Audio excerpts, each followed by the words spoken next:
Sah OJK rilis POJK terbaru yang bisa bangkrutkan pinjol. Jadi apakah Galbe makin aman?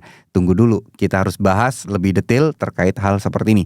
Saya tidak akan ngomong ngelantur ke sana ke sini, saya akan fokus ke permasalahan ini. Apakah benar OJK rilis POJK baru? Ya, saya udah mencoba mencari beberapa informasi, referensi, berita-berita terbaru yang ternyata yang ditunjukkan adalah POJK 2024. Tapi dibahas berulang-ulang di bulan Juli 2025. Nah, mungkin ini semacam clickbait agar teman-teman tertarik untuk menonton video tersebut. Tapi ya nggak apa-apa lah, kita kan fokus ke intinya gitu loh. Fokus ke intinya.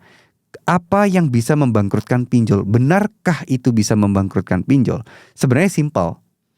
Ya, ini udah lama dan ya ini mengikat aturan-aturan tertentu sebenarnya. Contoh kayak pinjol melakukan pelanggaran A, pelanggaran B, pelanggaran C, ya pastinya mereka akan ditutup, ya kan? Mereka akan dipermasalahkan, tapi tidak langsung ditutup. Biasanya akan ada penyidikan, biasanya akan ada sanksi, tidak bisa beroperasi berapa bulan, sampai membenarkan semua kesalahannya. Dan ini terjadi di Aku-Laku. Aku-Laku waktu itu ada yang namanya pelanggaran terkait soal limit kredit. Untuk detailnya sudah pernah saya bahas di video sebelumnya. Tapi waktu itu Aku-Laku kena sanksi itu kalau nggak salah di akhir 2023 sampai di awal 2024. Mereka tidak bisa beroperasi atau tidak bisa melakukan kayak transaksional untuk sebagai Aku-Laku sebagai paymentnya di aplikasi yang lain. Tapi kalau di aplikasi Aku-Lakunya sih waktu itu masih bisa ya.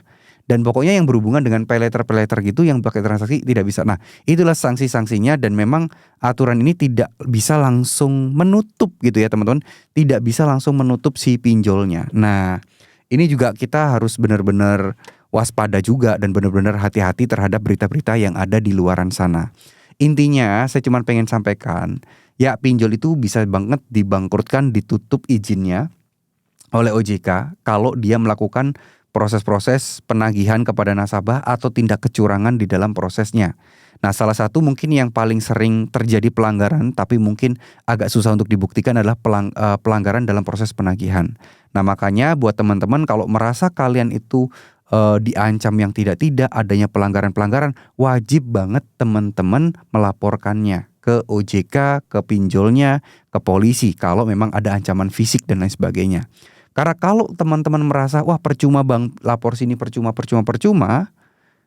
ya pinjol akan semakin merajalela. Lebih baik kita laporan tapi itu percuma. Dan seenggaknya kalau ada orang baik di pemerintahan di sana yang membaca laporan kita, setidaknya itu akan diproses.